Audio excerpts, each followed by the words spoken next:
ચાલો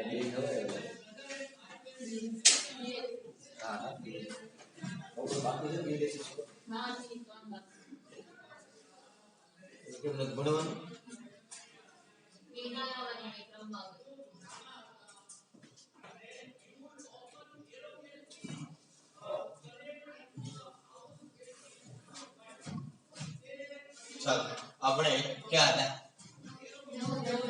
નવું ચેપ્ટર ચાલુ કરવાનું તો ચાલો કરી નાખીએ.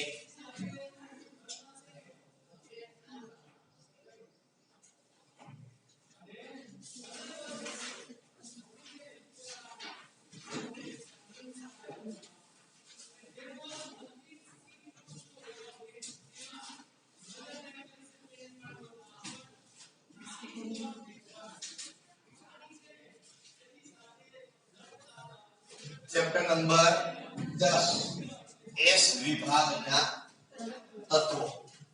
ચાલો એસ વિભાગના તત્વો પર આપણે વાત કરવી છે. તમે મારા ખ્યાલથી આગળ ભણી ગયા છો કે આવર્ત કોષ્ટકમાં 4 વિભાગ આવે. કેટલા વિભાગ આવે આવર્ત કોષ્ટકમાં? 4. ક્યાં ક્યાં? એસ, પી, ડી અને એફ. ઓકે ચાલો. હવે એની અંદર આપણે જોતા તમને કદાચ યાદ હશે કે ભાઈ એસ વિભાગના તત્વો કોને કહેવાય? ઓ વ્યાખ્યા આપણે આવતી કોઈ યાદ હોય. યાદ છે તમને કે એસ વિભાગના તત્વો કોને કહેવાય? જો શું કહેતા આપણે? જે તત્વમાં છેલ્લો ઇલેક્ટ્રોન એસ કક્ષકમાં દાખલ થાય તો તેને એસ વિભાગના તત્વો કહે છે. ફરી પાછું, જે તત્વમાં છેલ્લો ઇલેક્ટ્રોન તો તેને ફરી પાછું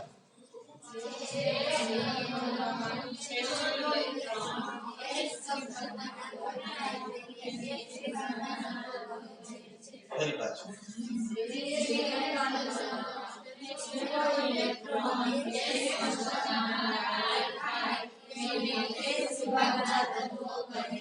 ફરી પાછું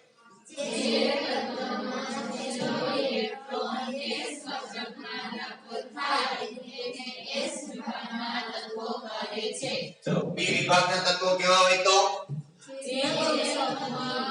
જે કક્ષકમાં નહીં, જે તત્વમાં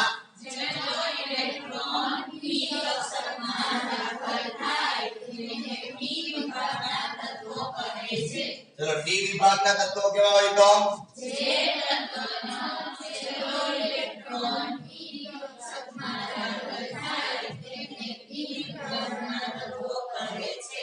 એફ વિભાગના તત્વો કેવા હોય તો જે તત્વમાં છેલ્લો ઇલેક્ટ્રોન એફ કક્ષકમાં દાખલ થાય તેને એફ વિભાગના તત્વો કહે છે. ઓકે ચાલો ત્યાર પછી આપણે વાત કરતા એની અંદર કે ભાઈ એસ કક્ષકમાં કેટલા ઇલેક્ટ્રોન સમાય? 2.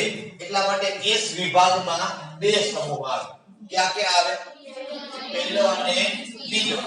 પી કક્ષકમાં કેટલા ઇલેક્ટ્રોન સમાય? 6. એટલે પી વિભાગમાં કેટલા સમૂહ આવે? 6. ક્યાં ક્યાં? 13 થી 18.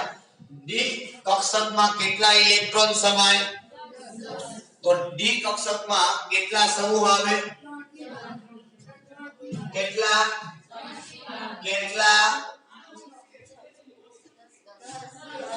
3 થી 12 માં 6 આવે. કેટલા આવે? 10. અને ક્યાં ક્યાં? તો 3 થી 12. એક કક્ષકમાં કેટલા ઇલેક્ટ્રોન સમાય? 14. તો એફ વિભાગના કેટલા સમૂહ હોય?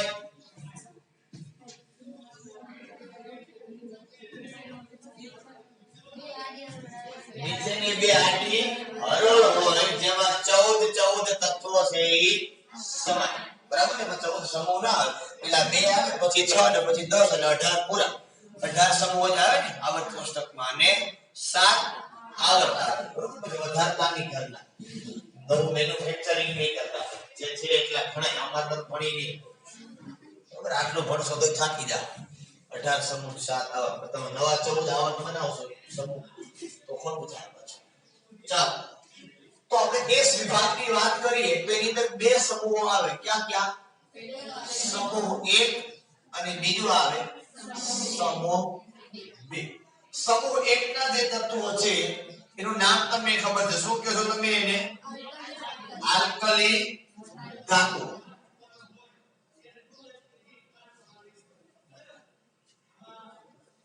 અને સમૂહ 2 છે એને શું કહીએ છીએ આપણે? આલ્કલાઇન અર્ધ ધાતુઓ. તો એક વસ્તુ પહેલા સ્પષ્ટ છે કે આ બધી ધાતુઓ છે. કેવી છે? ધાતુઓ છે. એક ગુણધર્મ તમને ખબર પડી ગઈ, બરાબર? કે આ બધી શું છે? ધાતુઓ. અને ધાતુઓનો ગુણધર્મ શું હોય? ઇલેક્ટ્રોન ગુમાવવાનો.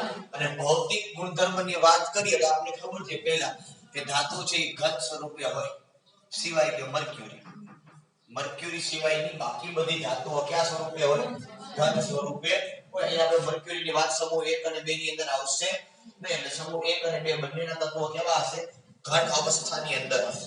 હવે બીજી વાત કરીએ આની અંદર કે સમૂહ 1 અને સમૂહ 2 ના તત્વોનું નામ આપણે આપ્યું આલ્કલી ધાતુઓ અને આલ્કલાઇન અર્ધ ધાતુઓ. આવું શા માટે નામ આપવામાં આવ્યું? પહેલી વાત તો એ, બરોબર? તો કે સમૂહ 1 ના તત્વો એ પાણી સાથે પ્રક્રિયા કરે એટલે બેઝ બનાવે. શું બનાવે?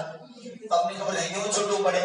H+OH- અહીંથી Na+. ચાલો Na+ કોની હારે જોડાય? તો શું બનાવે અહીંયા? Na H2 એક જ છે એટલે હું લખી નાખાય 1/2. અહીંથી ઇલેક્ટ્રોન છૂટો પડ્યો કે H+ પાસે મેળવે, બરાબર? તો NaOH મતલબ બેઝ બનાવે. આ બેઝ ને ગ્રીક ભાષામાં આલ્કલી તરીકે ઓળખવામાં આવે છે. જેને ઓળખવામાં આવે આલ્કલી તરીકે. કારણ કે આલ્કલીમાંથી આપણે એને એવું કહીએ છીએ, બરોબર? એટલા માટે આ બધી ધાતુઓને શું કહેવામાં આવે? આલ્કલી. કારણ કે જેમ સોડિયમ બનાવે એમ લિથિયમ બનાવે, પોટેશિયમ બનાવે, રૂબિડિયમ બનાવે ને સીઝિયમ બનાવે, બરોબર? એવી જ રીતે સમૂહ 2 ના જે તત્વો છે, માનો કે હું મેગ્નેશિયમ ની વાત કરું તો મેગ્નેશિયમ પ્લસ H2O અહીંથી શું છૂટું પડે? H+OH- Mg માંથી શું છૂટું પડે? Mg2+. કોણ કોની સાથે જોડાય? Mg2+OH- સાથે શું બનાવે? MgOH twice plus H2. અહીંયા OH માં 2 છે, અહીંયા 2 લેવા પડે, બરોબર? તો આ પણ બેઝ કહેવાય, બરોબર? બંને ધાતુઓ અથવા તો બંને સમૂહના તત્વો એ પાણી સાથે પ્રક્રિયા કરી અને શું બનાવે છે? પ્રબળ બેઝ બનાવે છે. એટલે બંનેને શું કહેવાય? આલ્કલી. હવે આને આપણે સર નામ આપ્યું આલ્કલાઇન અર્ધ ધાતુ. હવે આલ્કલી એટલે બેઝ છે, આલ્કલાઇન એટલે બેઝિક ગુણધર્મ. સમજમાં આવે? આલ્કલી એટલે બેઝ છે, આલ્કલાઇન એટલે બેઝિક ની વાત કરે છે, બેઝિક છે, બરોબર? આલ્કલાઇન અર્ધ ધાતુ કારણ કે આ મોટા ભાગની ધાતુઓ છે એ બેરિલિયમ સિવાયની પૃથ્વીના પોપડામાંથી મળી આવે છે. ક્યાંથી મળી આવે છે? પૃથ્વીના પોપડામાંથી મળી આવે છે. એટલા માટે આને કહેવામાં આવે છે આલ્કલાઇન અર્ધ ધાતુ. અર્ધ એટલે પૃથ્વી, ખબર છે? મારી સાહેબ બોલાવે, બરાબર? એટલા માટે શું કહેવાય? આલ્કલાઇન અર્ધ ધાતુઓ તરીકે ઓળખવામાં આવે છે, બરાબર છે? ખબર પડી કે નામ શા માટે કોઈ આલ્કલી ધાતુ અને આલ્કલાઇન અર્ધ ધાતુ. હવે કોણ કોણ ક્યાંથી અને કેટલા પ્રમાણની અંદર આપણે પૃથ્વીના પોપડામાંથી મળી આવે એના ઉપર આપણે વાત કરીએ. દાખલા તરીકે પ્રથમ જો હું વાત કરું તો આપણને આપવામાં આવેલું છે જો સમૂહ નંબર 1 ની અંદર ક્યાં ક્યાં તત્વો આવે?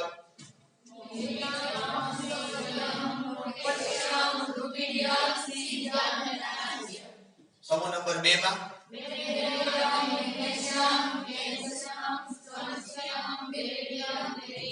ફરી પાછું સમૂહ 2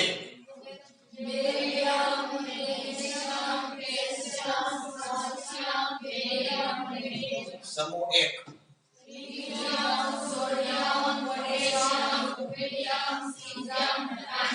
સમૂહ 2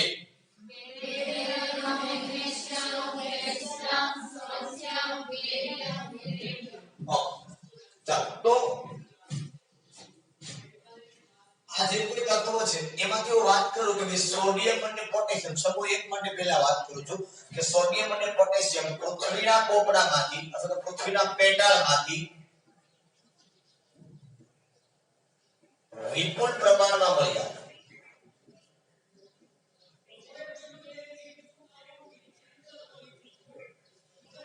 એવી જ રીતે લિથિયમ, રૂબિડિયમ અને સીઝિયમ એ પૃથ્વીના પેટાળમાંથી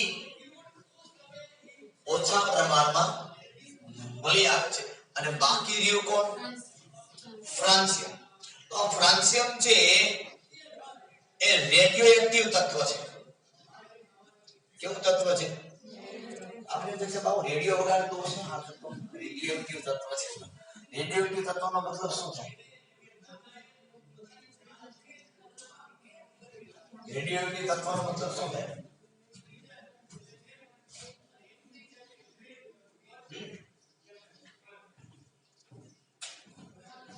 રેડિયોએક્ટિવ તત્વ એટલે કેવા?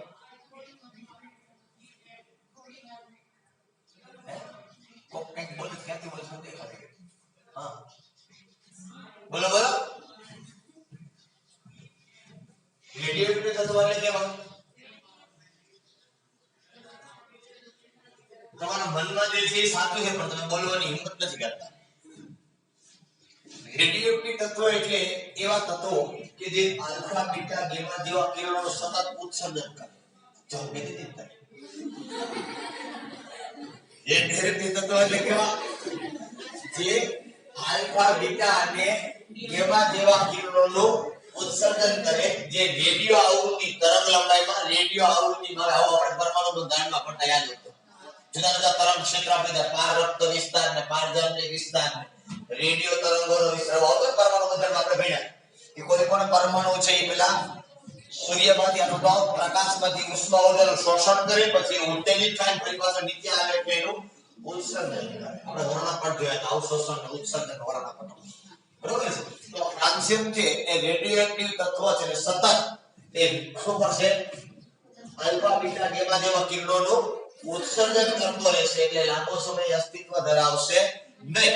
અને આ રેડિયમનો એક સમસ્થાનિક ફ્રાન્સિયમ 223 આનો અર્ધ આયુષ્ય સમય 21 મિનિટનો છે. હવે આપણને ફરી પાછો પ્રશ્ન થાય કે સર સમસ્થાનિક એટલે શું? હવે તમને કોઈ ભણાવતું યાદ કરો. સમસ્થાનિક સમસ્થાનિકો એટલે શું? પરમાણુય ક્રમાંક સમાન પરંતુ પરમાણુય દળ જુદા જુદા અને એકબીજાના સમસ્થાનિકો કહેવાય. આવું કંઈક આવતું તમારે યાદ હોય તો કે x એ તત્વ છે, અહીંયા z હોય ને અહીંયા શું હોય? a. આ x બરાબર આપણે કહેતા તત્વ છે, z બરાબર થાય એનો પરમાણુય ક્રમાંક અને a બરાબર થાય પરમાણુય દળ. સમસ્થાનિકો સમ એટલે સમાન, સ્થાન એટલે સ્થાન. આમાં કોને સ્થાન કહેવાય? પરમાણુ ક્રમાંક. તો સ્થાન સમાન તો વ્યાખ્યા સિમ્પલ થઈ ગઈ કે જે તત્વના પરમાણુય ક્રમાંક સમાન પરંતુ પરમાણુય દળ જુદા જુદા એટલે એકબીજાના સમસ્થાનિકો કહેવાય. એમ સમધારિકો કેવું હોય તો પરમાણુય દળ સમાન પરંતુ ક્રમાંક જુદા જુદા એટલે એકબીજાના. બરોબર? અને એક આપણે આવતું સમ ન્યુટ્રોનીય અથવા આઇસોટોપ કે જેમાં પરમાણુય ક્રમાંક અને પરમાણુય દળ જુદા જુદા હોય પરંતુ ન્યુટ્રોનની સંખ્યા સમાન હોય અને કહેવાય સમ ન્યુટ્રોનીય અથવા તો આઇસોટોપ. બરોબર? ચાલો તો આ ફ્રાન્સિયમ 223 ફ્રાન્સિયમ ને સમસ્થાનિક છે. કેવું કહેતા કાર્બનના કાર્બન 12 કાર્બન 14 હોય, ઓક્સિજનમાં ઓક્સિજન 16 ઓક્સિજન 17 ઓક્સિજન 18 નાઇટ્રોજનમાં નાઇટ્રોજન 14 નાઇટ્રોજન 15 હોય ને. બરોબર? એમ ફ્રાન્સિયમનો કયો છે રેડિયોએક્ટિવ તત્વ પરમાણુ દળ 223 એનો અર્ધ આયુષ્ય સમય કેવો છે? 21 મિનિટ. ફરી પાછો પ્રશ્ન અર્ધ આયુષ્ય સમય એટલે શું? બરોબર? કોઈ પણ પદાર્થનો અર્ધ આયુષ્ય સમય એટલે શું? આપણે 12મો ધોરણમાં આવશે આ બધી વસ્તુઓ સાબિત કરવાની, આપણે ચર્ચા કરવાની કે કેટલું હોય ને એની કેલ્ક્યુલેશન લેવું. અર્ધ આયુષ્ય સમય વસ્તુ શું છે? તો કે કોઈ પણ પદાર્થ છે એની સાંદ્રતા અથવા તેનો જથ્થો અડધો થવા માટે લાગતો સમય. કોઈ પણ પદાર્થ છે એની સાંદ્રતાને અડધી થવા માટે લાગતો અથવા તો એ જથ્થાને અડધો થવા માટે લાગતો સમય અને શું કહેવાય? અર્ધ આયુષ્ય દાખલા તરીકે માનો કે ફ્રાન્સિયમ આપણે 1 મિલીગ્રામ મળ્યો હોય, ક્યાંક જો કે મળે નહીં આટલું બધું, 1 મિલીગ્રામ એટલે બહુ જાજો પ્રમાણ કહેવાય, મળી આવો બરોબર. માનો કે 1 મિલીગ્રામ મળ્યો, હવે મેં તમને હમણાં કીધું કે આ બધા રેડિયો એક્ટિવ તત્વો પોતાની જાતે શું કરશે, આલ્ફા બીટા ગામા કિરણોનો સતત ઉત્સર્જન કરશે અને પોતે પતન થઈ જશે પોતાનું બરોબર. એટલે રેડિયો એક્ટિવ તત્વોની અંદર કેવું બરોબર, અહીંયા આપણે જે રિએક્શન કરીએ ને પરમાણુની અંદર તો ખાલી ઇલેક્ટ્રોન ઉપર આધાર રાખે છે, શેના ઉપર, ઇલેક્ટ્રોન ગુમાવે ને ઇલેક્ટ્રોન મેળવે, આમ જ રિએક્શન થાય. પરમાણુના કેન્દ્રમાં કઈ થાય, પ્રોટોનની સંખ્યામાં કઈ થાય નહીં. જ્યારે રેડિયોએક્ટિવ તત્વો છે ને એની પ્રોટોનની સંખ્યામાં ફેરફાર થાય, એટલા માટે તેનું પતન. સમજમાં આવે? શેની અંદર ફેરફાર થાય? એમાં પ્રોટોનની સંખ્યા બદલે એની અંદર, બરાબર. માનો કે ફ્રાન્સિયમ છે એનો 87 નંબર છે તો એ પોતે પ્રોટોનની સંખ્યા ગુમાવે, 87 માંથી પ્રોટોન ગુમાવે એટલે ક્યાં ગયું, તો એના કરતા ઓછું છે, પોતાનો પ્રમાણ ઘટ્યો ને. સમજમાં રાખી વસ્તુ અહીંયા શું હતું આપણી પાસે, જે આપણે રાસાયણિક પ્રક્રિયાઓ કરીએ એમાં શું હોય, માત્ર માત્ર ઇલેક્ટ્રોનની સંખ્યા હોય, પ્રોટોનની સંખ્યા બદલે નહીં, મતલબ એ તત્વ બદલતું નથી. અને અહીંયા શું થાય, એ તત્વ પોતે બદલી જાય બરોબર. એટલે ન્યુક્લિયર રિએક્શન કહેવાય. કઈ રિએક્શન કહેવાય? ન્યુક્લિયર મતલબ કેન્દ્રની અંદર પ્રક્રિયા થાય. જેમાં પ્રક્રિયા થાય કેન્દ્રમાં, કેન્દ્રમાં કયો વીજભાર હોય, ધન વીજભાર. ધન વીજભાર એટલે પરમાણુનું કેન્દ્ર અથવા પ્રોટોનની સંખ્યા બરોબર. તો અર્ધઆયુષ્ય સમય એટલે બીજું કઈ નહીં, એ પદાર્થ જેટલો છે એ પદાર્થને અડધો થવા માટે લાગતો સમય. કેટલો થવા માટે? કે તમે જથ્થો કયો, સાંદ્રતા કયો, જે કંઈ કયો બરોબર, એટલે અડધો થવા માટે લાગતો સમય એટલે શું કહેવાય એને? અર્ધઆયુષ્ય સમય. ઘણા કહેતા આપણે હું રાયડો નાખીને અડધી થઈ ગઈ પણ તે હામુદી ન જોઈ, એનો મતલબ અર્ધઆયુષ્ય સમય આટલો છે. સમજમાં આવે કે પદાર્થની સાંદ્રતા અથવા તે પદાર્થના જથ્થાને અડધો થવા માટે લાગતો સમય અને શું કહેવાય? અર્ધઆયુષ્ય સમય બરોબર. ચાલો આ સમૂહ 1 ના તત્વોની વાત થઈ. આવી જ રીતે જો આપણે સમૂહ 2 ના તત્વો માટે વાત કરીએ તો આપણને એવું કહેવામાં આવ્યું છે કે કેલ્શિયમ અને મેગ્નેશિયમ એ પૃથ્વીના પોપડામાં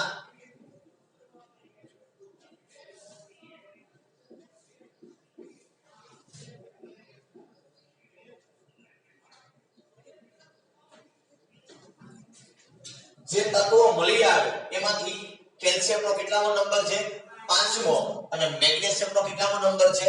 6થો. એનો મતલબ કે પૃથ્વીના પેટાળમાંથી મળી આવવાના સંદર્ભમાં એ 5મા અને 6થા ક્રમ ધરાવે છે. અને એવી જ રીતે બેરિલિયમ અને સ્ટ્રોન્શિયમ એ પૃથ્વીના પોપડામાં ઓછા પ્રમાણમાં મળી આવે છે. કયા પ્રમાણમાં? ઓછા પ્રમાણમાં મળી આવે છે બરોબર. અને એવી જ રીતે જો તમે વાત કરો તો બેરિયમ છે એ વિરલ છે અને રેડિયમ એ અતિ વિરલ છે. બેરિયમ છે કેવું છે? વિરલ છે બરોબર. અને રેડિયમ છે કેવું છે? અતિ વિરલ છે. બસ વિરલ છે એટલે કેવું? બરોબર, ઓછી માત્રામાં, રેર કેસ. શું કહીએ આપણે? આપણે કે O+ થોડું બ્લડ ગ્રુપ હોય O પોઝિટિવ, એની શક્યતાઓ બહુ ઓછી બરોબર. આને શું કહેવાય? વિરલ કહેવાય. આપણે ધારી બરાબર કેમિસ્ટ્રીમાં 20 માંથી 20 આવે આ સંભાવના થઈ. સમજમાં આવે? એટલે આવા કેસ બહુ રેર કેસ જોવા મળે. એટલે હું પેપર જોઉં તો લગભગ શક્યતાઓ અતિ વિરલની તમને જોવા મળે બરોબર. કે શક્યતાઓ ખૂબ ઓછી છે કે આપણને પૂરા માર્ક મળી શકે, કે ભૂલ ન હોય આપણી, એવું સંભાવનાઓ ખૂબ જ ઓછી બરાબર. એટલે શું કહેવાય ને? અતિ વિરલ. અને આની અંદર રેડિયમ જે છે એ રેડિયમ રેડિયોએક્ટિવ તત્વ છે, અતિ વિરલ છે. પણ કેવું છે પાછું? જેમ સમૂહ 1 ની અંદર ફ્રાન્સિયમ રેડિયોએક્ટિવ છે એમ સમૂહ નંબર 2 ની અંદર રેડિયમ તત્વ છે કેવું છે? રેડિયોએક્ટિવ છે. રેડિયોએક્ટિવ ખબર પડી કે બરાબર છે, પોતે આલ્ફા બીટા ગામા જેવા કિરણોનું ઉત્સર્જન કરે. એનો અભ્યાસ જનરલી આપણે કરવામાં આવતો હોતો નથી. ઓકે, ચાલો હવે આગળ ઉપર વાત કરીએ આ તત્વો ઉપર. આપણે તો જોઈએ આપણે કે આ તત્વોના નંબર લખીએ, આપણે નામ લખીએ. કોણ કોણ હોય? Lithium, sodium, potassium, rubidium, caesium, francium બરોબર. તો ઇલેક્ટ્રોન રચના લખીએ આપણે. लिथियम ની ઇલેક્ટ્રોન રચના શું? તો કે હિલિયમ 2s1 આવું થાય ને. આની ઇલેક્ટ્રોન રચના નિયોન 3s1. આની ઇલેક્ટ્રોન રચના આર્ગોન 4s1. અહીંયા ક્રિપ્ટોન 5s1. અહીંયા ઝેનોન 6s1. અહીંયા રેડોન 7s1. હવે અહીં સેમ આપણે બેરિલિયમ માટે બીજા સમૂહ માટે વાત કરી. Beryllium, magnesium, calcium, strontium, barium, radium. બરાબર. ચલો બેરિલિયમ ની ઇલેક્ટ્રોન રચના લખીએ. શું થાય? Helium 2s2. અહીંયા નિયોન 3s2. અહીંયા આર્ગોન 4s2. અહીંયા ક્રિપ્ટોન 5s2. અહીંયા ઝેનોન 6s2. અહીંયા રેડોન 7s2. ચાલો આ પ્રકારે આપણે ઇલેક્ટ્રોન રચના જોવા મળે. હવે આનો ક્રમાંક આપણે આપીએ. ક્રમાંક કોનો કોનો કેટલો હોય? જો ક્રમાંક આપતા હો તમે શીખો. તમને કદાચ જો યાદ હોય તો આવર્ત નંબર 1 માં કેટલા તત્વો હોય? 2.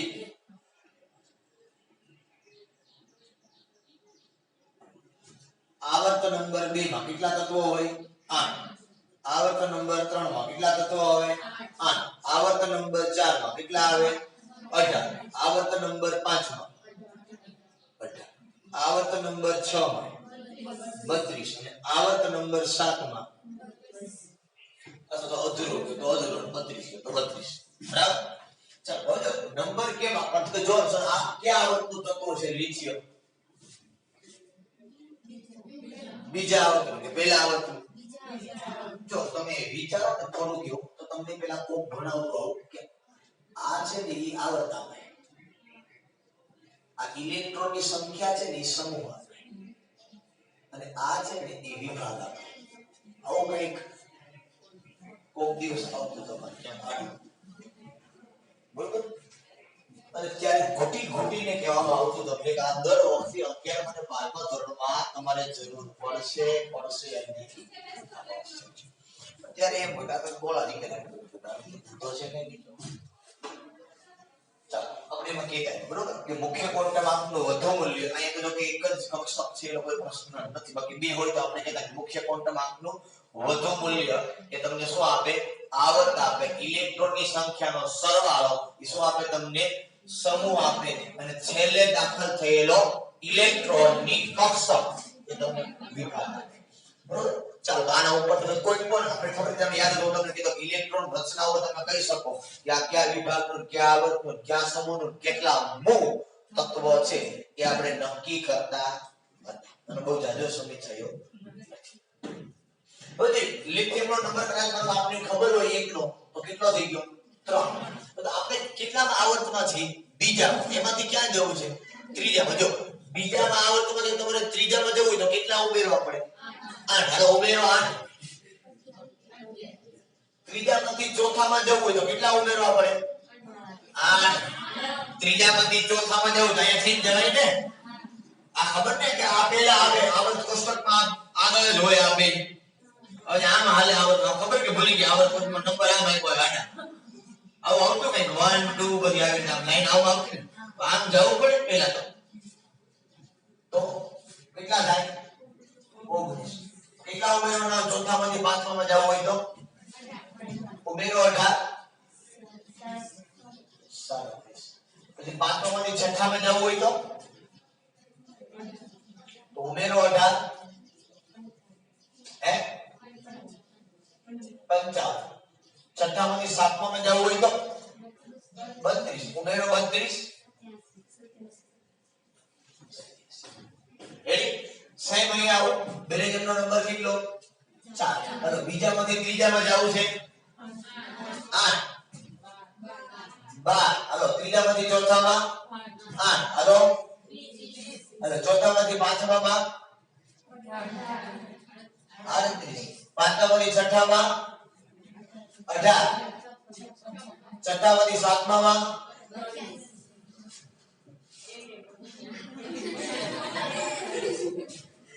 સીધી વાત છે બાજુની અંદર બે સમૂહ આવે છે તમે આવત ક્વેશ્ચનમાં આમ ચાલો ને યાદ કરો lithium beryllium boron carbon nitrogen oxygen આ આમ જ ચાલો તો બોલો તો દાચારો અહીં 2s1 ને 2s2 જે ઇલેક્ટ્રોન હોય તો ઇલેક્ટ્રોન વધે તો પ્રોટોન પણ વધે ઇલેક્ટ્રોન વધે તો એક પ્રોટોન પણ વધે કારણ કે પરમાણુ છે બરાબર છે એટલે કેલ્ક્યુલેશનની કઈ જરૂર ખાસ પડે નહીં જો આપણે થોડી ઘણી આઈડિયા લગાડીએ તો બરાબર ઓકે ચાલો હવે જો આ તત્વો જે છે એમાં આપણે આવું લખવું હોય કે સામાન્ય ઇલેક્ટ્રોન રચના શું લખવું હોય સામાન્ય ઇલેક્ટ્રોન રચના કે આ તત્વોની સામાન્ય ઇલેક્ટ્રોન રચના કેવી હોય તો આની વાત કરું તો કેવી થાય તો કે આવી થાય ઉમદા વાયુ પછી શું લખાય NS લખાય ને અહીં ઉમદા વાયુ હિલિયમ નિયોન આર્ગોન ઉમદા વાયુ ક્યાં કે બરોબર એટલે પછી હું છે NS1 મતલબ n બરાબર મતલબ 2 3 4 5 6 જે રાખો બરોબર અને એ પ્રમાણે આના ઇલેક્ટ્રોન રચના કેવી તો શું કહેવાય તો કે ઉમદા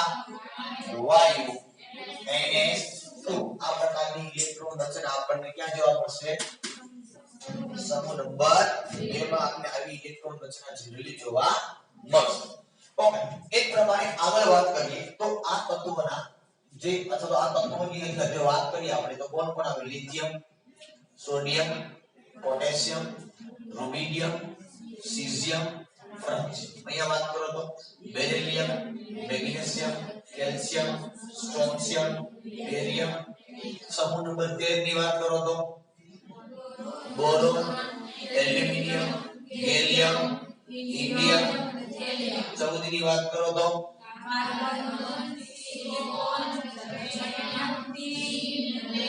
પંદર ની વાત કરો તો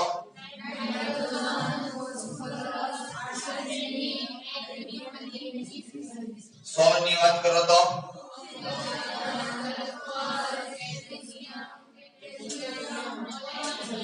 17 ની વાત કરો તો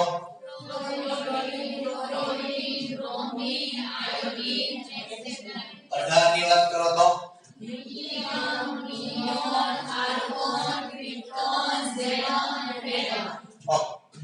આ જતો છે ને ઇન્ડિપેન્ડન્ટની જરૂર નથી આલ્કલી ધાતુઓ છે એટલે બધા ધાતુઓ ગુણધર્મ ધરાવે છે તો ભૌતિક ગુણધર્મ પણ લગભગ બધા સરખા જ ધરાવે વધારે ઓછા ધરાવે બરોબર પણ લગભગ કેવા ગુણધર્મ હોય સર આપણે બધા એક પ્રકારના ગુણધર્મ એટલે બધી ધાતુઓ છે પણ આપણે બે છોકરી કે ભાઈ આ છોકરીનો નેચરલ વૃત્તિ હોય વધારે ઓછો ગુણધર્મ હોય પણ ગુણધર્મ કેવો હોય સમાન બરોબર છે એ જ પ્રમાણે આ બધા તત્વો છે એના ગુણધર્મો લગભગ બધાના કેવા છે દાખલા તરીકે ભૌતિક ગુણધર્મ હું તમને કહું તો આપણે 5 ભૌતિક ગુણધર્મ ભણતા પરમાણુીય ત્રિજ્યા આયનીય ત્રિજ્યા આયનીકરણ એન્થાલ્પી ઇલેક્ટ્રોન પ્રાપ્તિ એન્થાલ્પી અને વિદ્યુત ઋણતા હશે બધાનું સરખું એકનું વધારે કોકનું ઓછું એવી જ રીતે રાસાયણિક ગુણધર્મ ઓક્સિજન સાથે પ્રક્રિયા કરવાની વૃત્તિ હાઇડ્રોજન સાથે પ્રક્રિયા કરવાની વૃત્તિ એસિડ ની અંદર પ્રક્રિયા કરવાની વૃત્તિ બધાની હશે સમાન પણ કોકની પ્રતિક્રિયાત્મકતા જાજી તો કોકની પ્રતિક્રિયાત્મકતા ઓછી હશે સમજમાં નાખી વસ્તુ પણ એની અંદર રહેલો જે પ્રથમ તત્વ છે સમૂહ 1 નું પ્રથમ તત્વ કયું લિથિયમ એ બાકીના બધા ગુણધર્મો કરતા થોડુંક જુદું પડશે સમજમાં કેવું પડશે થોડુંક જુદું મતલબ ગુણધર્મો સમાન હશે પણ થોડીક એની અંદર જુદાપણું જોવા મળશે એ જ પ્રમાણે સમૂહ 2 નું પ્રથમ તત્વ બેરિલિયમ એના ગુણધર્મો પણ સમૂહના બાકીના તત્વો કરતા થોડા કેવા આવશે જુદા આવશે બરોબર હવે સેકન્ડરી થિંગ એ આવે કે આ તત્વો છે એના ગુણધર્મની અંદર અમુકમાં સમાનતા કે લિથિયમ છે એના ગુણધર્મની સમાનતા કોની સાથે જોવા મળે છે મેગ્નેશિયમ સાથે એ પ્રમાણે બેરિલિયમ છે એના ગુણધર્મની સમાનતા કોની સાથે જોવા મળે છે એલ્યુમિનિયમ સાથે અને વિકર્ણ સંબંધ કહેવાય કયો સંબંધ કહેવાય એને વિકર્ણ સંબંધ કહેવાય કયો સંબંધ કહેવાય એને વિકર્ણ સંબંધ કહેવાય બરોબર તો વિકર્ણ સંબંધ એટલે ત્રાસો આવે છે ગુણધર્મ કે સમૂહના પહેલા તત્વોનું પ્રથમ ગુણધર્મ સમૂહ બીજા તત્વનું બરાબર એ પ્રમાણે કે બાજુના તત્વનો બીજો તો આ સમૂહનો બેરિલિયમ બાજુના તત્વના બીજા તત્વો સાથે સામ્યતા ધરાવે છે સમાનપણું છે આની લિથિયમ નું મેગ્નેશિયમ સાથે બેરિલિયમ નું એલ્યુમિનિયમ સાથે સમાનતા આપણે ગુણધર્મની અંદર જોવા મળે છે આ સંબંધને કયો સંબંધ કહેવાય વિકર્ણ સંબંધ કહેવાય હવે આ વિકર્ણ સંબંધ જોવા મળે કે પાછળનું કારણ શું તો કે પાછળના બે કારણ આપ્યા પેલું કામ આપ્યું કે કદ સમાન હોય અથવા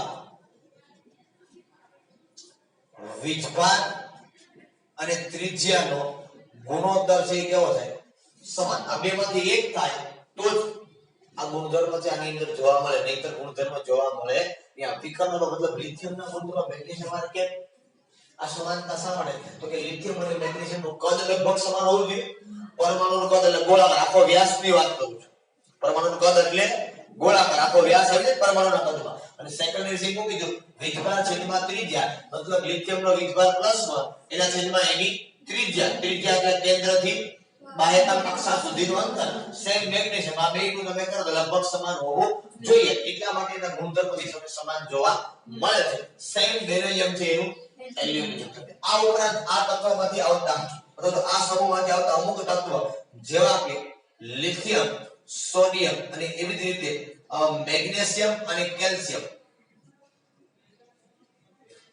આ બને જૈવિક તંત્રની અંદર ઉપયોગી છે જૈવિક તંત્ર એટલે શું બાયોલોજિકલ સિસ્ટમ જૈવિક તંત્ર એટલે કે બાયોલોજિકલ સિસ્ટમ આપણા શરીરની અંદર આ તત્વો છે એ ઘણા બધા અગત્યના છે અમુક આપણા શરીરની અંદર જે જૈવિક દ્રવ હોય તો જૈવિક દ્રવ હોય આ જૈવિક દ્રવની અંદર આ છે એ જનરલી આ તત્વો છે કામ કરતા હોય છે તો તેની અંદર વહન કરતા હોય દ્રવનો મતલબ શું થાય તો કે દ્રવ એટલે જનરલી એ આપણા શરીરમાં તમે કદાચ ભણતા હોય બાયોલોજી તમને ખબર હોય કોષ રસ ને આવું બધું આવે તો કોષ રસ એટલે જનરલી પ્રવાહી હવે એની અંદર માનો કે બ્લડ ની અંદર હરિત કણ હોય કે રક્ત કણ હોય કે શ્વેત કણ જે કોઈ આવતા હોય બ્લડ માં તો ના હોય વનસ્પતિ બને અને ખબર છે ક્યાં હોય બરાબર તો આ સૂક્ષ્મ કણ હોય કણ છે ને જનરલી ઘન પદાર્થ જેની અંદર કણ છે ઘન પદાર્થ અને પ્રવાહીની અંદર ઘન પદાર્થ છે વહન પામવાનો ગુણધર્મ ધરાવે અને દ્રવ કહેવાય શું કહેવાય દ્રવ કે પ્રવાહીની અંદર ઘનનો કોણ ખરેખર એ બધા પદાર્થો બનેલા છે પછી ના બનેલા છે ઘન પદાર્થ એટલે શું કહેવાય આને દ્રવ દાખલા તરીકે દહીં છે તમે જો વહન પામવાનો ગુણધર્મ ખરેખર છે ઈ ઘન લાગે પ્રવાહી જેવું પણ છે ખરેખર કેવું ઘન એટલે શું કહેવાય દ્રવ કહેવાય એ તમારા શરીર આપણા શરીરની અંદર જે કોષરસ ને અંત કોષરસ જાળ નો પણ ઉદાહરણ બરોબર પછી ઘણી બધી અંગિકાઓ લાઇસોઝોમ ને આ બહુ જાતિ બધું ઊંડું પણ બોલગી ગાય ને બોલી ગાય તો સૂક્ષ્મ આ બધે કણો જેને ઘન પદાર્થ રસાયણ વિજ્ઞાનની ભાષામાં હું જાણતો તો બધે હોય પોતે કેવા ઘન પદાર્થ પણ હોય કોની અંદર તો કે પ્રવાહીની અંદર આ લોકો બધે વહન પામતા હોય આ બધાને શું કહેવાય દ્રવ અથવા તો ફ્લુઇડ તરીકે ઓળખવામાં આવે બરાબર તો આ બધા તત્વો છે આપણા શરીરની અંદર એ અગત્યના તત્વો જૈવિક રીતે અગત્યતા ધરાવે છે ચાલો અહીંયા આપણે એસ વિભાગના તત્વો છે એની પ્રસ્તાવનાની વાત કરી આગળ ઉપર આપણે સમૂહ નંબર 1 વિશે અભ્યાસ કરશું આપણે બે સમૂહનો અભ્યાસ કરવાનો છે સમૂહ નંબર 1 અને સમૂહ નંબર 2 આવી જ રીતે આપણે પી વિભાગના તત્વો ભણશું બરોબર આવી જ રીતે ડી વિભાગના તત્વો ભણશું અને આવી જ રીતે એફ વિભાગના તત્વો ભણશું તમારે ડી વિભાગના તત્વો ભણવા હોય તો તમને બાજુના ક્લાસમાં ડી વિભાગ જ ચાલુ થાય છે પી વિભાગ પૂર્ણ થયો હોય ડી વિભાગ ચાલુ થાય બરાબર નેક્સ્ટ ટાઈમ બંને જ્ઞાન લઈ લેવું હોય એમ તો બાજુના ક્લાસમાં હમણાં લગભગ ડી વિભાગ શરૂ થશે લગભગ મારા ખ્યાલથી ત્યાં પહોંચ્યા છે ડી વિભાગ ત્યાં પૂરું થયું તમારે પી વિભાગ અડધો આવે 11મા ધોરણમાં 6 સમૂહમાંથી 2 સમૂહ આવે 13મો અને 14મો 15 16 17 ને 18 ક્યાં આવે 12મા ધોરણમાં અને ડી અને એફ એ બંને વિભાગ પણ પાછા ક્યાં આવે 12મા ધોરણમાં આવે પણ સીધી સિમ્પલ વાત છે કે અહીં આવડતું હોય તો જ ત્યાં આવડે સમજમાં આવે છે કે ગુણધર્મ આવર્ત કોષ્ટકના બદલવાના નથી પરમાણ્ય ત્રિજ્યાની વ્યાખ્યા એ જ રહે જે 11માં હતી તમે સાંભળતા તો ઘણી વખત આ બધું ત્યાં બોલાતું જ હોય આયનીકરણ એન્થાલ્પી પરમાણ્ય ત્રિજ્યા આયનીય ત્રિજ્યા વિદ્યુત ઋણતા બરોબર ટૂંક સમયમાં અહીંયા પણ આ બધું બોલાશે નહીં બોલે તો 10 વખત લખાશે બરોબર પરંતુ બોલાશે તો ખરી જ સમજમાં આવે છે એટલે તમારા ઉપર છે કે તમારે બોલવું છે કે લખવું છે બરોબર બોલાવવું એ મારી જવાબદારી છે ઈ કામ મારું છે કેવી રીતે બોલવું ઈ સમજણ શક્તિ તમારી છે ચાલો અહીં સુધી રાખ્યા